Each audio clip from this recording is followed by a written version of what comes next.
بسم الله الرحمن الرحيم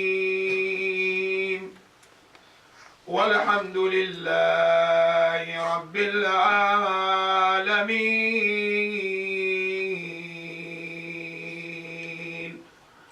والصلاة والسلام على أشرف المرسلين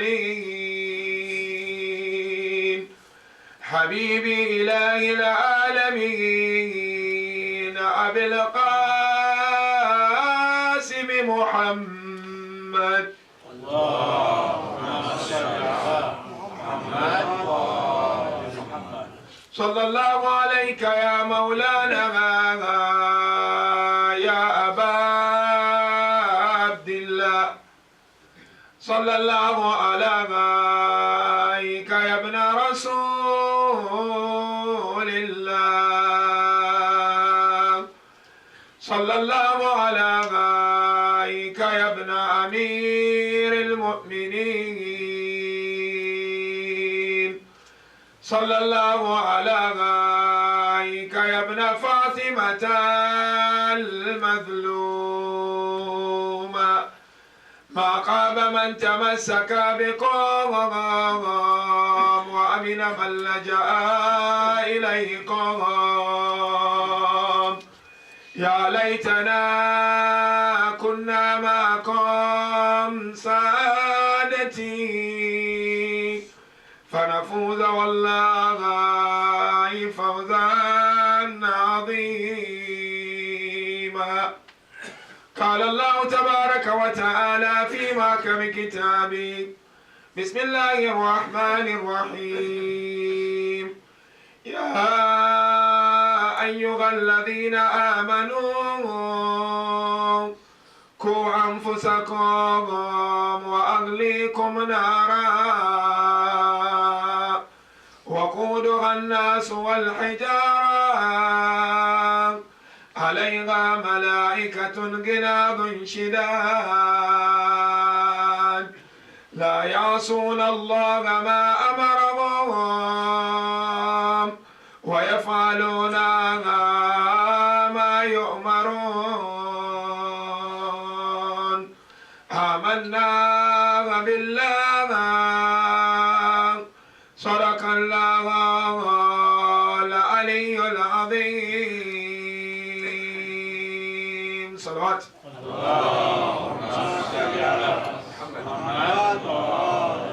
For the love of Abba Abdullah al-Hussain, with the loudest of our voices, Sallu ala Muhammadin wa Ali Muhammad.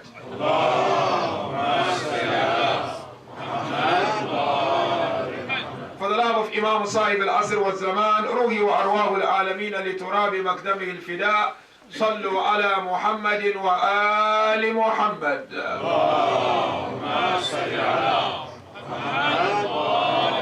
Assalamu alaikum jami'an wa rahmatullahi ta'ala wa barakatuhu.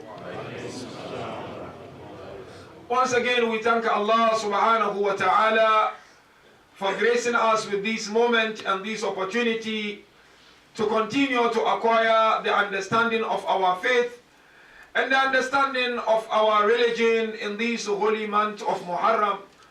We continue to ask Allah Tabaraka wa Ta'ala to accept our azadari in this holy month. And we sincerely ask Allah Tabaraka wa Ta'ala to write our names and put those names in the list of the true Ansar al-Hussain alayhi salam. If brothers and sisters will recall very well, last night we looked at the importance of tranquility in marital relationship. And we looked at some key important areas that if we try to put them into perspective into our marriages, inshallah, we should be able to find peace and tranquility within our marriages. The verse I've just quoted from glorious Quran is Surah Al-Tahrim, Quran 66 verse 6. if you go to read this verse talks about the responsibilities of the parents and the heads of the families. And Allah begin by addressing believing men and believing women. Ya ayyuhalladhina amanu. Then immediately Allah gives command. Ku anfusakum wa ahlikum nara. Protect and save yourselves and your ahl, meaning your families, from entering into the fire of hell. Then if you continue in the verse, Allah describes what fire of hell is going to make of. Now, departing from this verse, our topic of tonight is a bit of continuation from last night, but different angle, of course. We're going to look at the model of upbringing our children. And our examination will be of the following stages. The first stage, we will look at the importance and significance of upbringing within the religion of Islam, and most especially within the school of thought of Ahlul Bayt. The profound estate that upbringing occupies in the eye of Allah in Quran and in the teachings of Prophet and Ahlul Bayt. And then second stage of the examination, we will look at some recommended practices that are no doubt recommended by Ahlul Bayt for fathers and mothers to implement if they are to give communities and to give nations productive sons and daughters. And the last stage of the examination, we will look at a general standard of upbringing. And what do I mean by a general standard of upbringing or model or pattern? It's a model, it's a pattern that if we put into perspective or we bear them in our minds, those recommended practices will then be easy for us to implement when it comes to the upbringing of our children. You know, my fathers and my mothers, and brothers and sisters, the most important task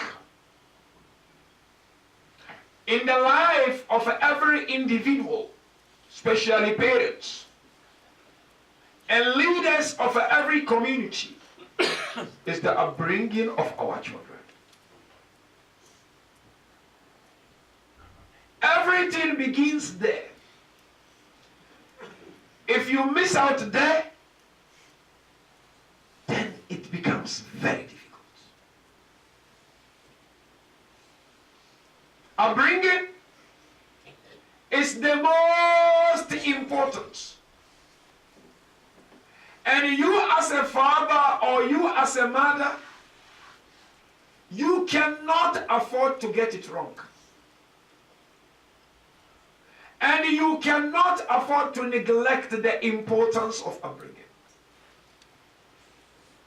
Especially the young fathers, the young mothers. Or those who are married and they do not have any child. I want you to pay attention. Let us unpack how important it is to have a good child. And the question is, who is a good child? Riwayah referred to it as walad salih, pious child, good child. Who is a good child? If you give a general definition of a good child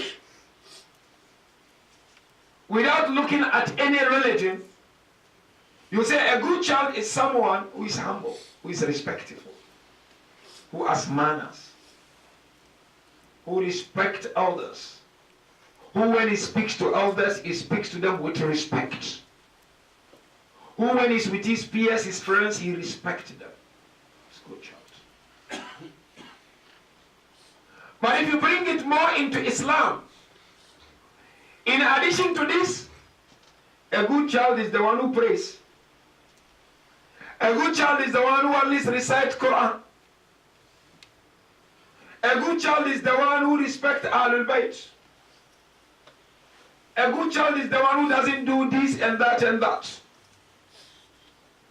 Now Allah Tabarak wa Ta'ala in Quran 66 verse 6, He said it's a command to fathers and mothers to protect themselves and their children from entering into fire. Now before we go more, I ask this question, rhetorical question. Today who's got time for his son and daughter? Sincerely, when you go home, ask yourself this question. Do you really have time for your sons and daughters? Who's got time? We are busy with our works. We are busy with social media. We are busy with other things of dunya. Who's got time? Tell me the truth. Now Islam comes forward, and really I want you to understand this point, please, brothers and sisters. That every single person has two forms of existence. You have internal existence and you have external existence. You know what is internal existence of a person? 50 years you're going to live, that's your internal existence. Our father, 70 years, 80 years, 100 years, that's your internal existence. What is external existence? External existence is that type of an existence that in addition to having 50 years of life, what have you achieved in your life? Anything that you achieve in your life, whether good or bad, it is regarded as external existence. Knowledge is external existence. To become a chair of the community is external existence. To become a rich man is external existence. To be famous is external existence. Excuse my word. To be a drug addict is external existence. To be someone who abuses substance is external existence. To be, excuse my word, womanizer is external existence. To cheat in business is external existence.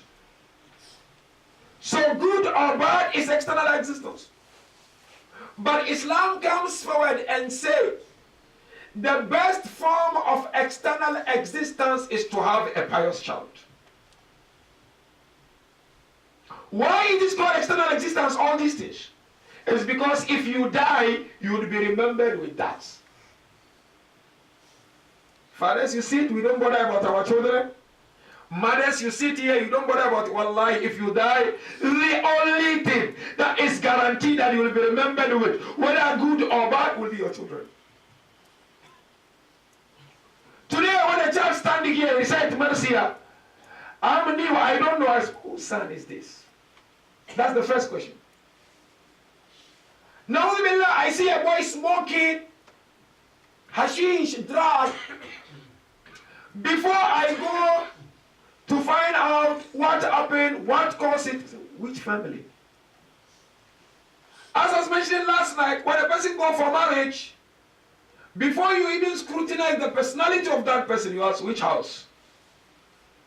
So the most important external existence that one can be proud of is when you have a pious child. When you have a good child, when your son or daughter, when they meet elders, they respect them. When they are with peers, they don't bully them. When they are someplace, people love them and they crave to be with them. That's the most important external existence. And Islam said, a good boy or a good girl, is the most expensive treasure. You think your wealth is the best treasure for you? Wrong. Wallahi.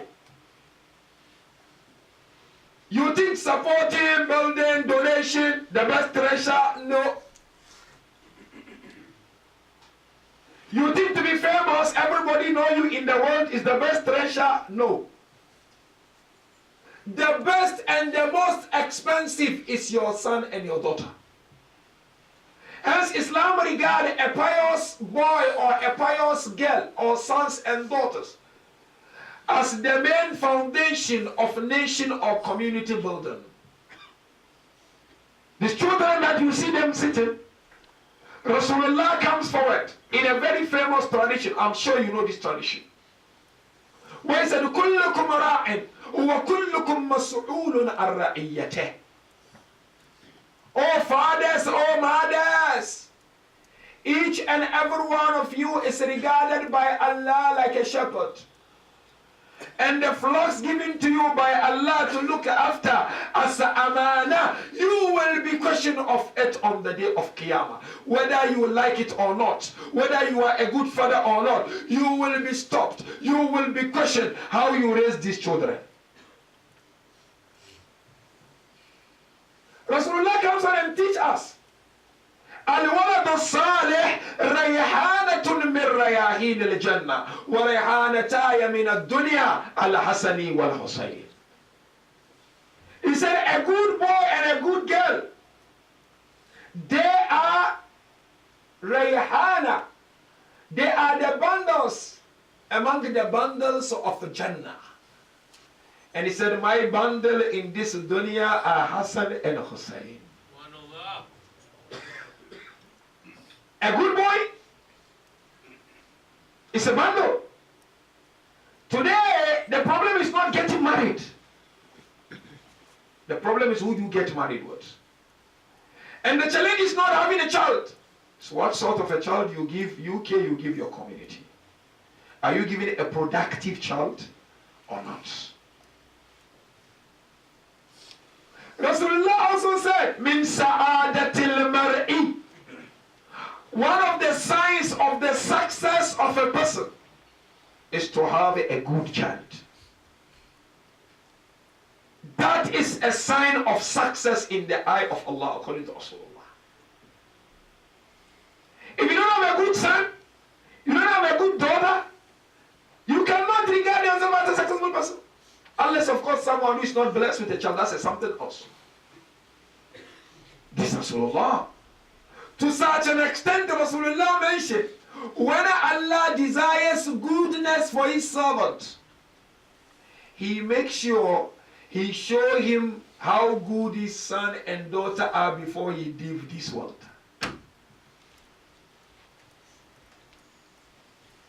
Before you leave this world, Allah is going to show you how good your son is and daughter. Rasulullah said that is the love Allah will show you if indeed you are selected by Allah.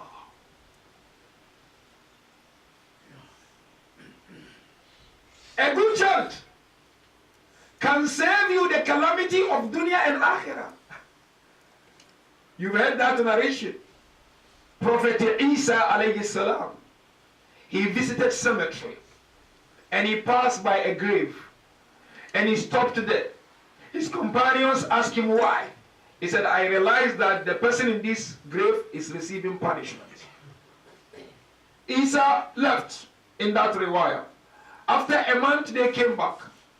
He was passing by the same grave and he stopped. They asked him why again. He said, no, I realized that the person in this grave now is receiving rahmah of Allah. Then Isa raised up his hand, he asked, Ya Allah, why is it that a month ago he was in punishment and today he is in happiness? He said, no, this man left a boy behind. And that boy is doing istighfar on behalf of his father and doing good to humanity. Because of that, Allah has moved him from Jahannam to Jannah. Can you guarantee if you die, your children will recite Fatiha for you? Can you guarantee if you die, they will continue praying?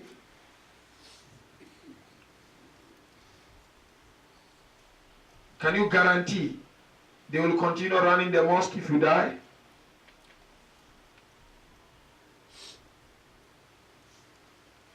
This man died. But only istighfar of the son, because he raised a good child. And now the child remembers him with istighfar. Hence Rasulullah said, if there is one dua or two du'as, which dua do not have any obstacle between it and the acceptance of Allah, one, the dua of a child to his parents and the dua of mother to her son. When the child makes that dua, Allah accepts the dua.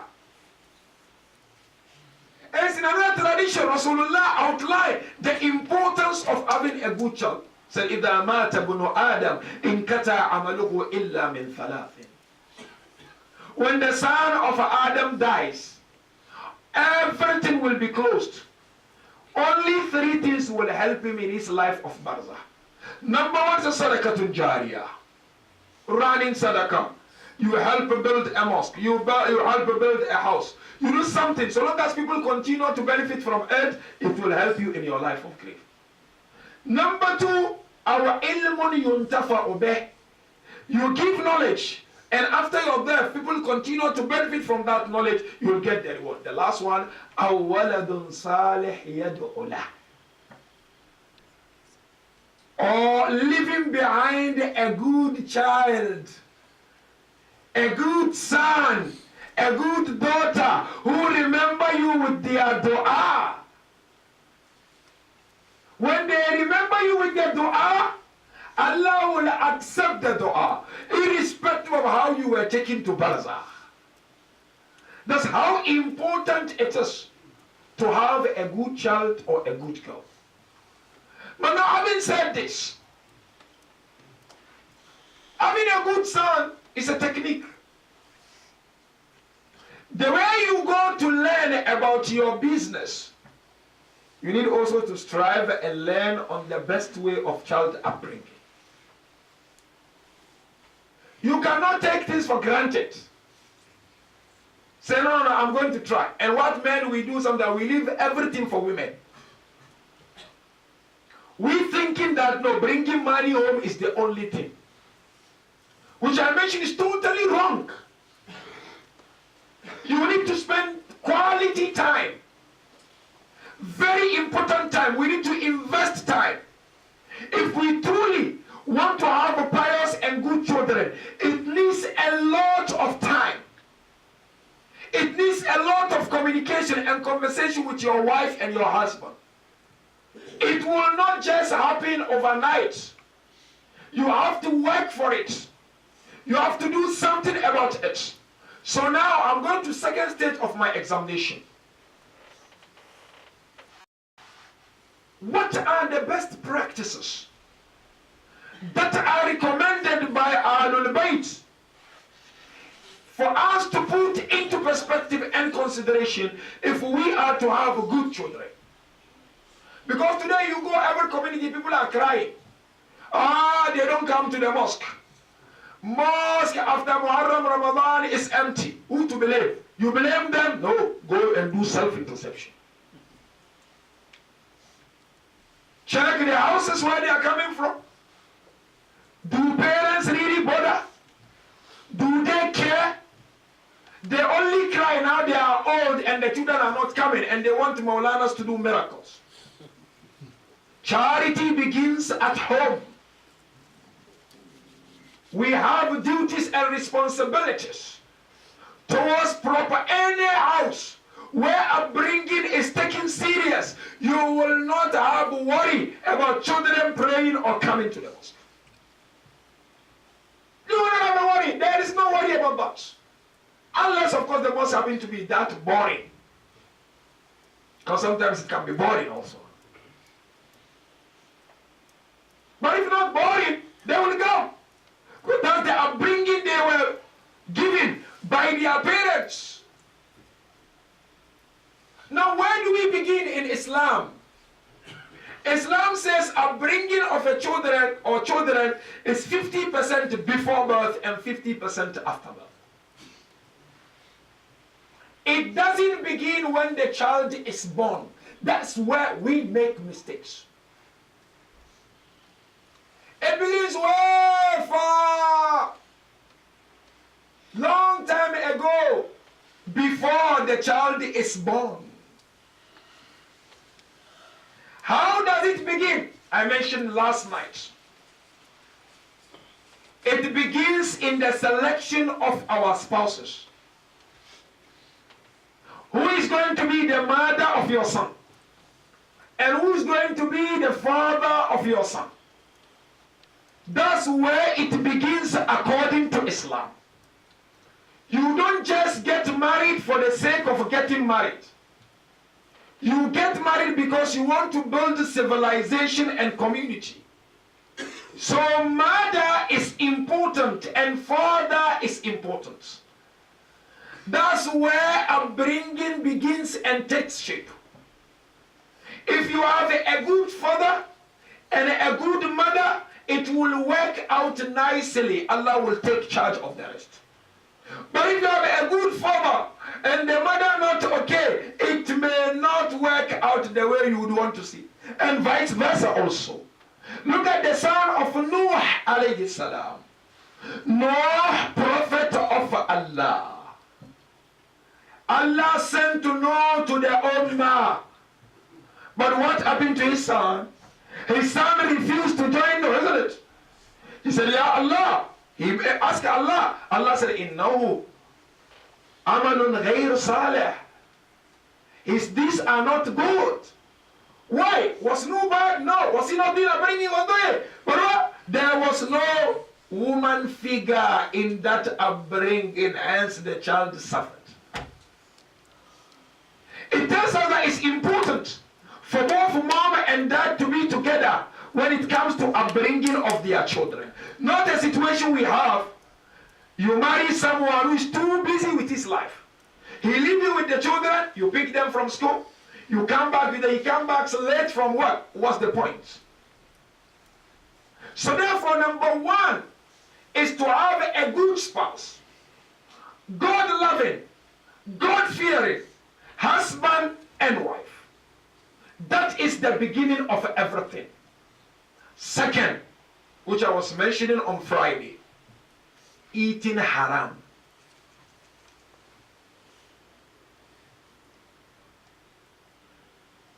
Eating haram, it affects children upbringing.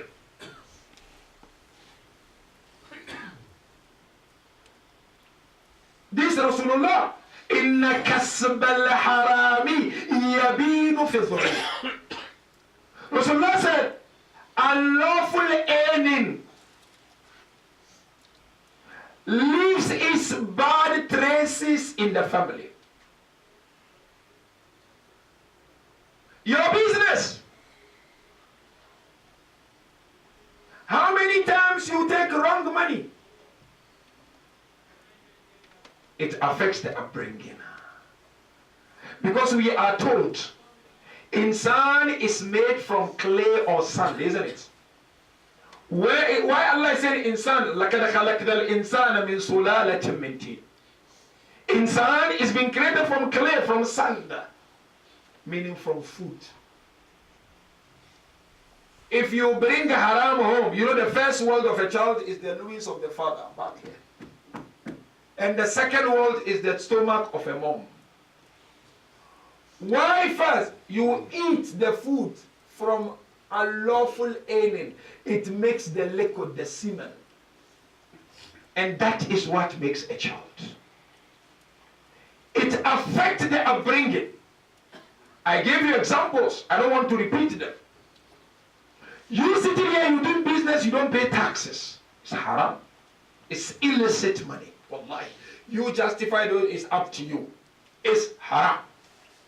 Period. It goes into the money. And you are aspiring because you are newlywed, or you are already married and you have children, you take in the grocery. I always ask this question. If you check some of my lectures, I repeat this. Can you guarantee your sons every pence and every pound is halal? Can you guarantee your wife Ever since you got married a year ago, 3 years ago, 10 years ago, every pound, you can account for it in the court of Allah. There is no rigging.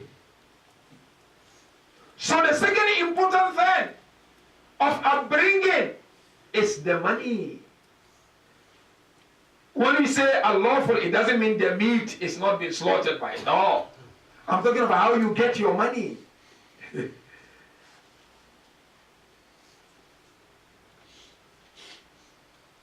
We have to be very careful.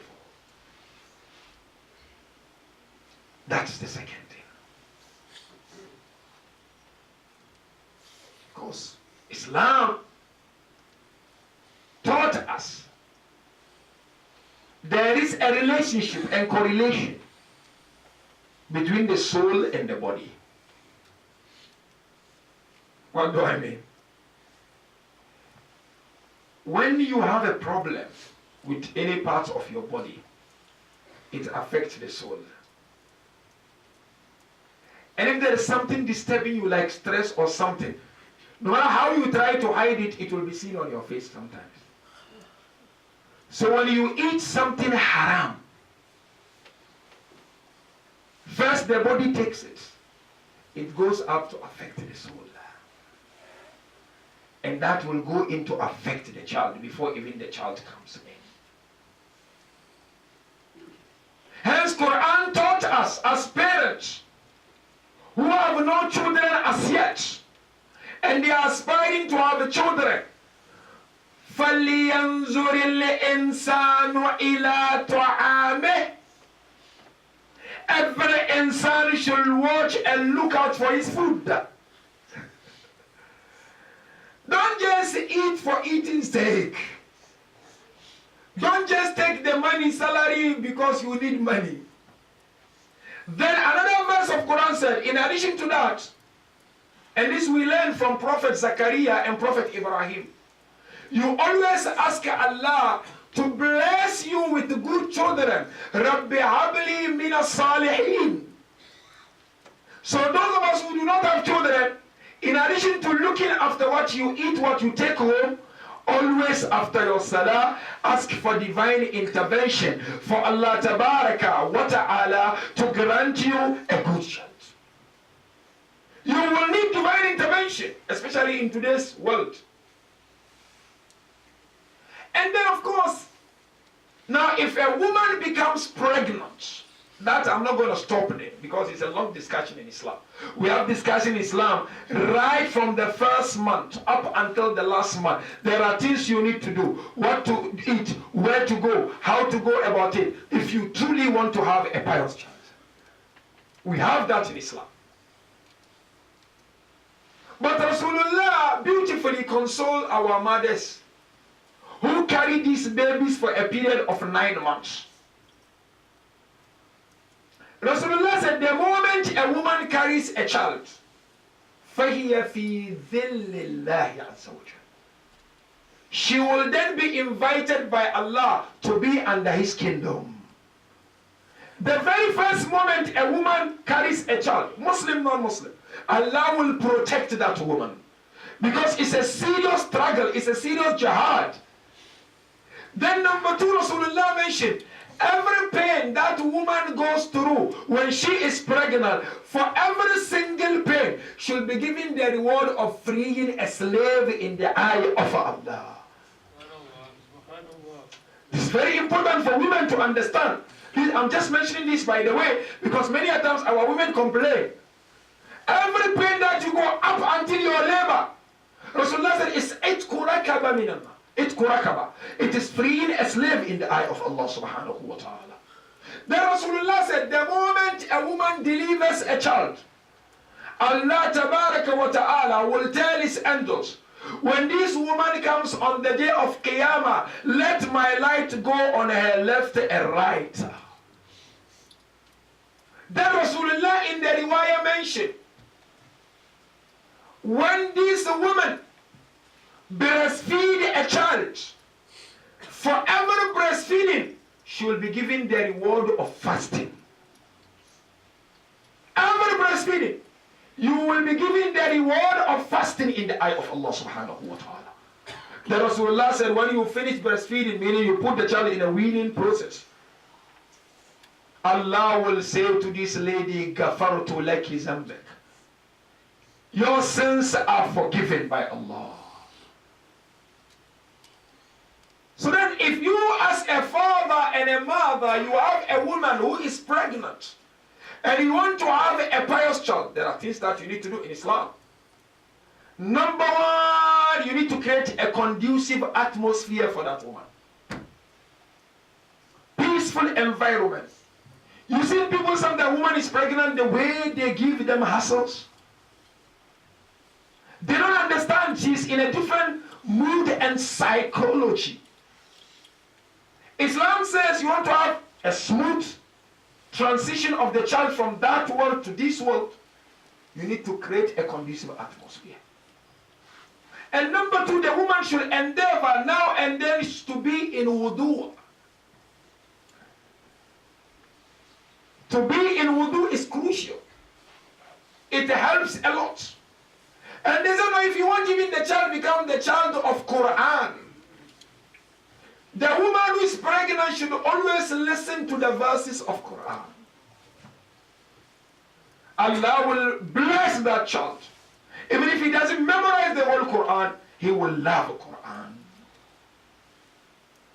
And one thing I need to warn fathers, if your wife is pregnant, avoid making her angry, fighting her. That bitterness brings negative energy and it affects the child. You push her, she has to cook. She has to do the washing. Because you go out and bring the food. You are destroying the child. These children are amana. These are ma'sumin. But look at Rasulullah. We continue. I hope you are paying attention. Rasulullah said, the moment a woman delivers, and you are someone who really means business, and you don't want to just have a child, you want to have a Hussaini, Muhammad, Alawi, Fatimi. The first common thing you do adhan, isn't it? They ask Rasulullah, why this adhan and iqamah? Said, فَإِنَّهَا أَصَمَةٌ مِنَ الشَّيْطَانِ. It protects the child from shaitan. But you know how we distract this azan and iqamah? Father-in-law want to do. That other father, I've seen many people fighting up until today because he was supposed to do the azan. He arrived hospital late, he didn't do. It became commotion. You need peaceful heart to recite that azan. And the best person to recite is the father or some alim you highly respect.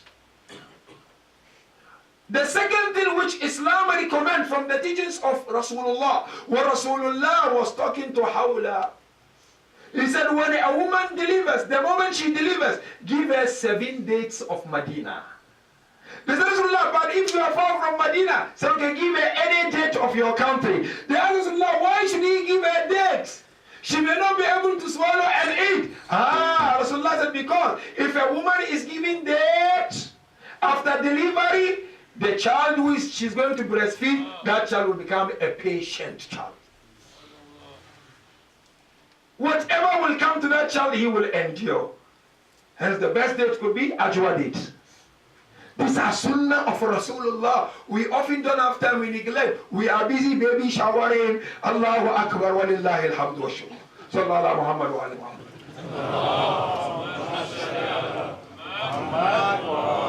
We busy with that. We exposing this child to some kind of environment. They design on the tummy of a woman. But the Muslim, you need to be worried which type of a child I'm giving to my community. I want this child to be my ambassador. I want this child to be my vice-president. I want this child to represent Aba Abdullah alayhi salam. Now, the child is here. And the child has arrived.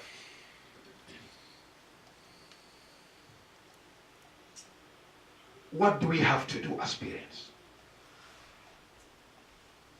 You know the riwayah. 777. It's a riwayah. Beautiful riwayah. But you know, whoever takes care of these 777, you will have a good sleeping. Because Prophet said, you take care of the first 7, second 7. The third 7, your son or daughter become your advisor. He works at business, he advises you. You don't have to worry.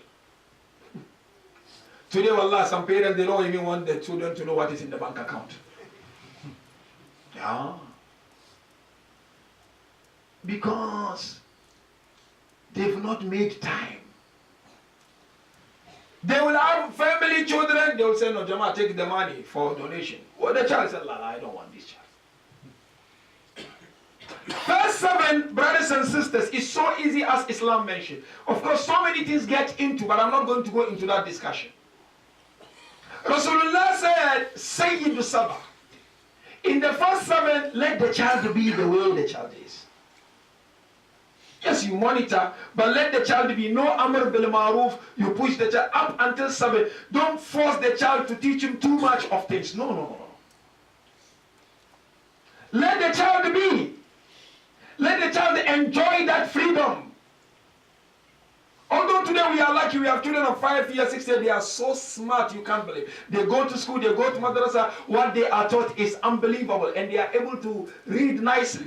But Islam said, up until the first 7, don't do too much of this, that, forcing the child, pushing the child. Yeah, no, no, no, no. Take it easy, let the child be.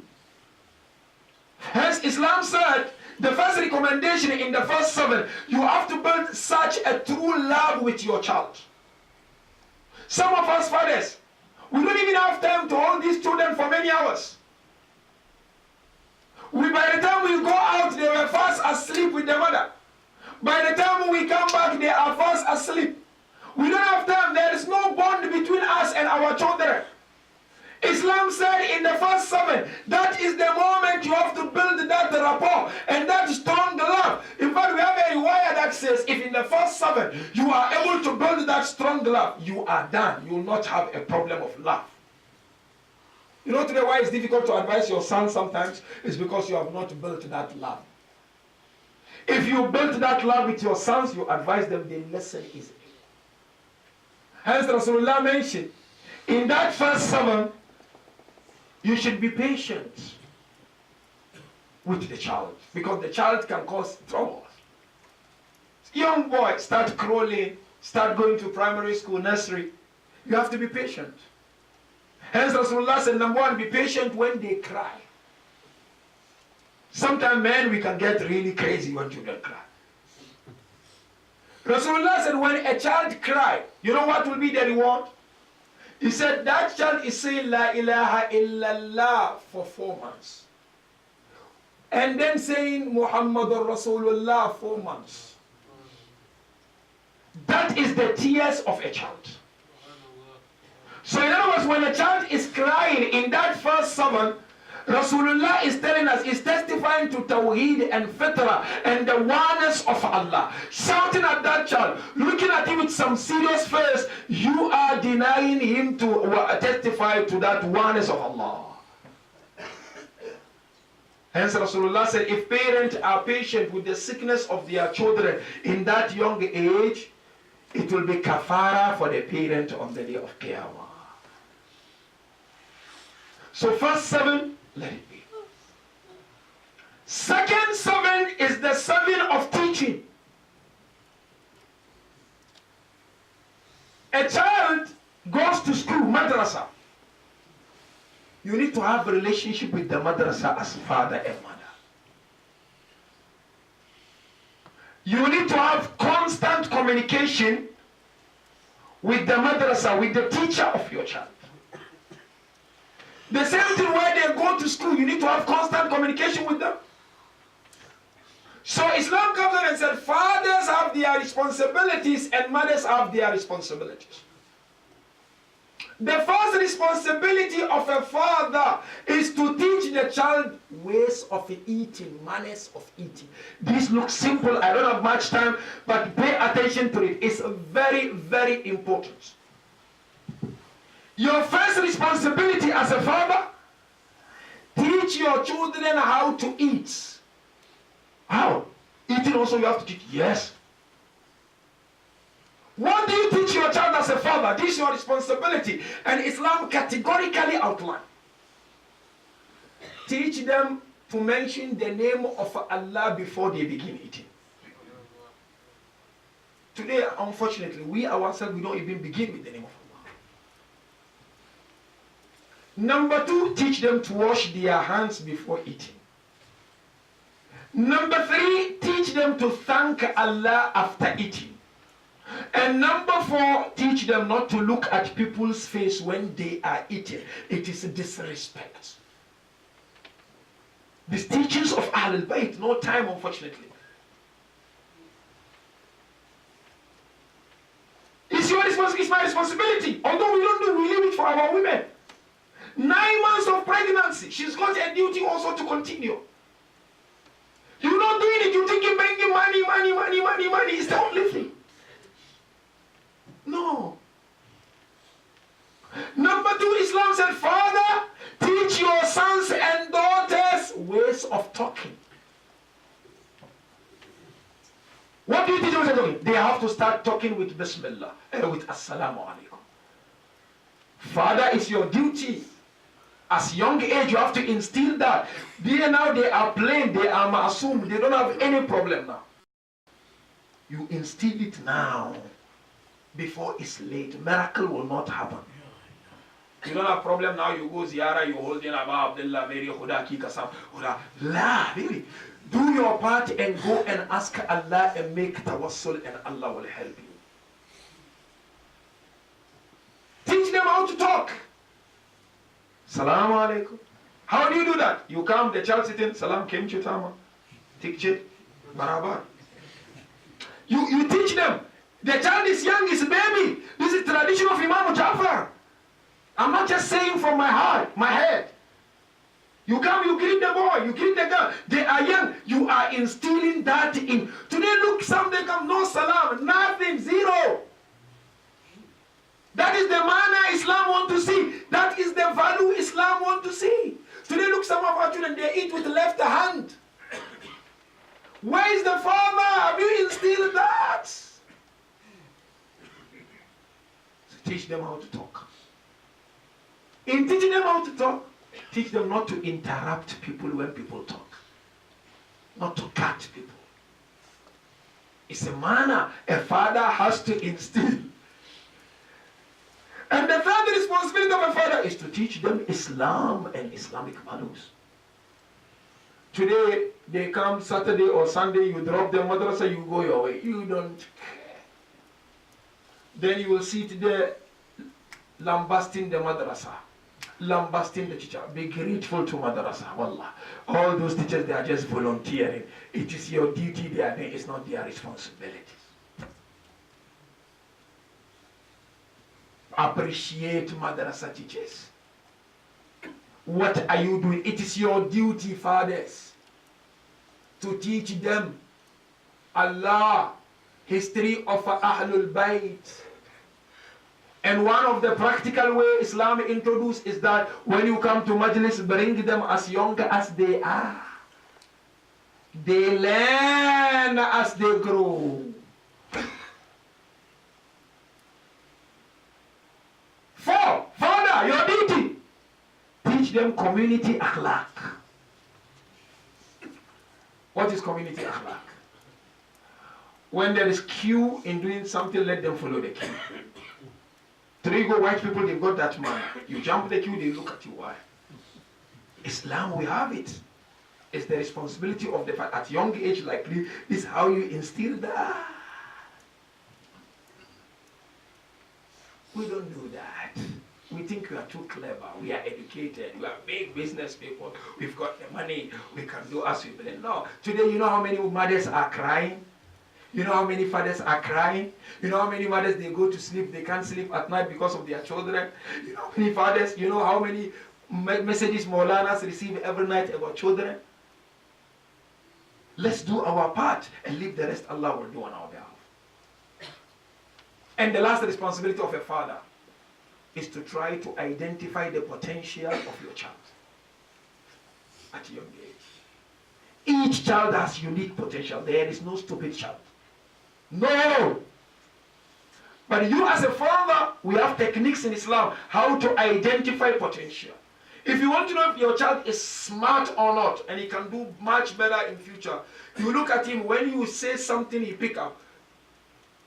Or he come majlis, he's trying to imitate the Maulana. That is good child. Pay attention, don't waste time there. Smart in the child, oh, he pick it up. Don't say no, don't hit him, no. It means he's got a great potential. Identify. Or when they go to school, they go to madrasa. Look at the area the child is strong. Tap on it and look at it. If it's good, build that. It is the duty of the fathers to do how we do it. Only now the child at university level is confused. Do I become doctor? Do I become optician? It's too late. They taught us to do it right from the beginning. And of course, mother's role, we don't have to say. The first home of a child is the home of the mother.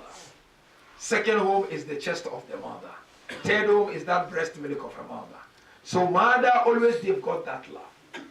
The only thing which Islam say and encourage is that mothers, in addition to all that they are doing, Islam said if you have daughters, you focus more on the daughters.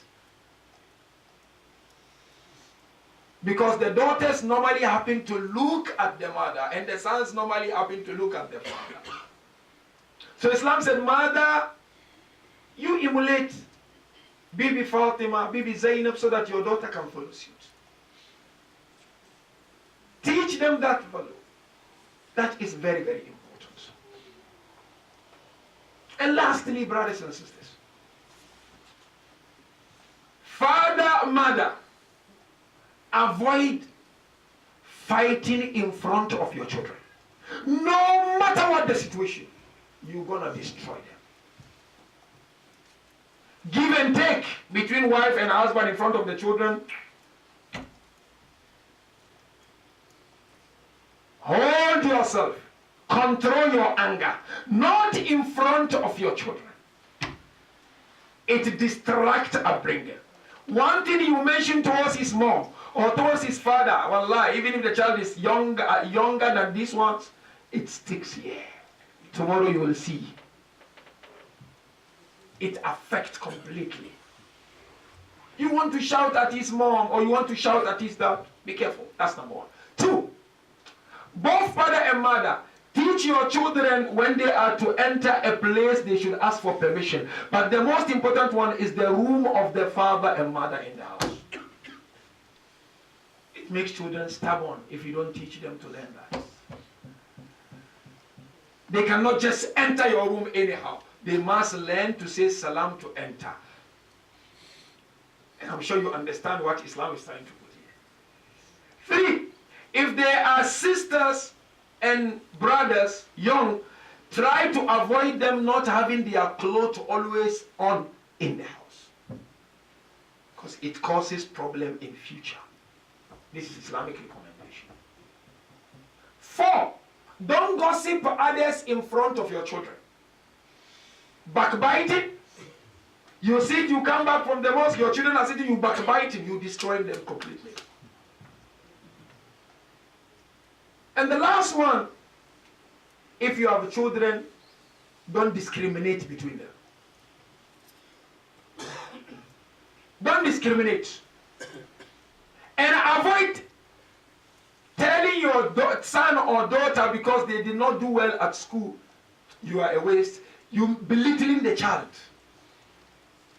Islam said that will make a child stubborn in future. You may be not happy, but Islam said, no, don't do that. And when you promise, the children fulfill it. If you do not fulfill it, they will learn that to lie is something good. And lastly, brothers and sisters, the top model which will help all of us, including the speaker, to be able to follow some of these things, is to bring our children in an indirect way. I mentioned in the seminar. What is indirect way of upbringing? What you want them to do, let them see you doing it. You want them to come to the mosque, you come. Not when Madris, you are outside, you smoking cigarette and want them to sit, you wasting your time. You want them to recite Quran, let them see you reciting Quran in the house.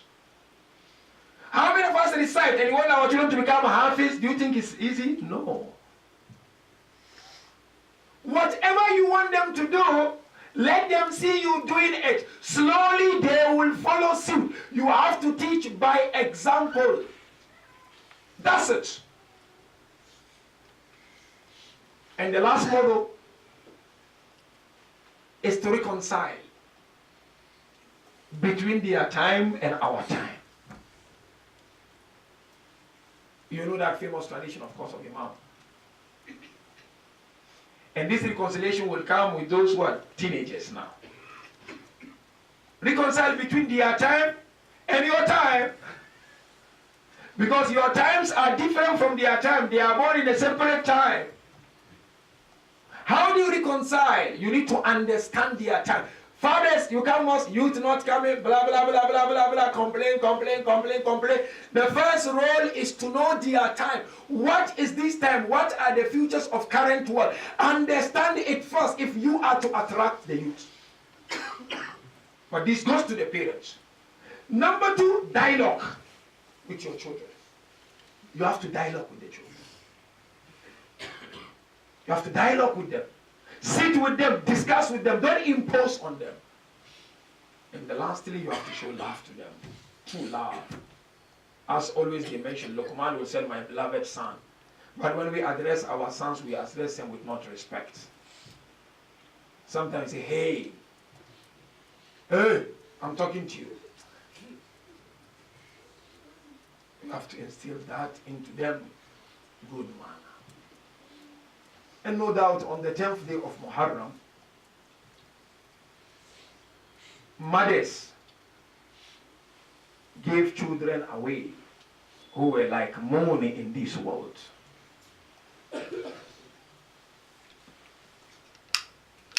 Baneen, she gave away 4 children. So upbringing we are talking about. Layla, she gave away Ali al-Akbar. Ramla, she gave away Qasim. Rabab, she gave away Ali al-Asghar. Mothers, fathers. But the mother of all mothers on the 10th day of Muharram was Sayyidah Zainab alayha salam. So Sayyidah Zainab said, I will give my sons to Abu Abdullah, or else I will not have anything on the day of Qiyamah. And mothers, you know very well, mothers who are sitting in this Imam Bara tonight, you know very well. If your child is sick, or your child falls down, how do you feel? Now you imagine the pain and the difficulty of Sayyidah Zainab alayha salam on the 10th day of Muharram. Imagine when Sayyidah Zainab saw the horses trampling on the body of Allah. Imagine when Sayyidah Zainab saw around the neck of Muhammad there are so many arrows. And Muhammad was surrounded by the arrows on the 10th day of Muharram. You know, narration says on the eve of Ashur, Sayyidah Zainab alayhi salam called their 2 beloved sons. You know what she said to them? This is how good it is if you have a good child. She said, oh my beloved sons, will you make me proud tomorrow? They look at Sayyidah Zainab. She said, because Abbas will make Baneen proud. Qasim will make Ramla proud. Ali al-Akbar will make Layla proud. Asghar, the 6-month-old baby, will make Rabab proud. Will you make me proud? They said, oh mother, we will definitely make you proud. We are the children of Ali ibn Abi Talib.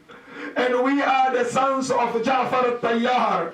We will definitely make it. He said, Mom, why do you worry? We were looked after by Abbas alayhi salam. And no doubt comes on the 10th day of Muharram. That's why we are told. When Sayyidah Zainab went back to Medina, she went first to the bed of Muhammad and Awad. And she saw where they used to sleep. And she said, Wallah, they may have taken your joy from my eye, but they cannot take your joy from my heart. Now on the 10th day of Muharram, Zainab sent to Muhammad and out to Abu Abdullah. When Hussain saw the two sons coming, Hussain began to cry. You know why Hussain was crying? Arbab al-Makatil said, because Abu Abdullah remembered when he was younger, like he and Imam al-Hassan. They were like their age. But when they came, they said, Uncle, Mom sent us to you for permission. Abu Abdullah looked at them and he began to cry. He said, no, I cannot allow you to go. Why, uncle? He said, because when I lost my grandfather, your mother Zainab was with me. When I lost Fatima al-Zahra, your mom was with me. When I lost my father, your mom was with me. When I lost my brother Hassan al-Mushtaba, Zainab was with me. Now if I allow you to go, who will look after Zainab? And he said to them, my mother Fatima al-Zahra told me, oh Hussain, do not break the heart of Zainab. Zainab was standing and she was looking at Abu Abdullah. The children returned back to Zainab. When the children returned back to Zainab, Zainab then began to walk with the children back to Abu Abdullah. When Abu Abdullah saw Zainab was coming, Abu Abdullah began to cry because he knew what Zainab wanted, isn't it? Zainab said only two things and it broke the heart of Abu Abdullah. When she came to Abu Abdullah, she said, oh Hussain, why don't you want my children to participate? He said, because Zainab, I want them to look after you. It's like Abu Abdullah saying, remember Baghdad Shama. Those of you who have been to Baghdad, you know what happened to Zainab? They slapped on the cheek of Zainab. You know Baghdad Sham? When they hung the head of Abu Abdullah, they pulled Zainab and they were pulling the hearing of Zainab. They begin to slap on the cheek of Zainab. But now Zainab said two things and it broke Abu Abdullah, even with these two things. Zainab said, oh Hussain, you remember on the day of Siffin, our father was proud of Abul Fadl al-Abbas. Then she said, wasn't Abbas younger as Muhammad and Aun? But the second thing she mentioned, it broke Abu Abdullah. You know what she said?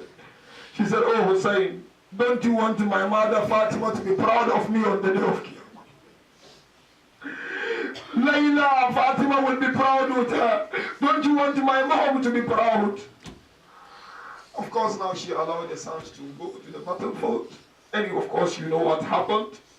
Zainab never cried whenever they would mention the sons until she came back to Medina. In Medina, she was asked why you never cried when Muhammad and Aun were mentioned. She said, because there was no one to cry for Abu Abdullah. Inna lillahi wa inna ilayhi raji'un. وسيعلم الذين ظلموا أي منقلب ينقلبون والعاقبة للمتقين. We ask Allah Tabarak wa Ta'ala to grant us the shafa of Muhammad wa Ali Muhammad. We ask Allah, Ya Allah, you bless us with children, and these children are amanat in our hand. Allah, inspire us to look after our children according to your teachings. Our children, those that we've tried and still they are not on the right way, Allah will not give up, bring them back to Sirat al-Mustaqim. And those who do not have children, may Allah grant them awlad al-sulaha, inshaAllah. Ma'atam al-Hussain, Ya Hussain.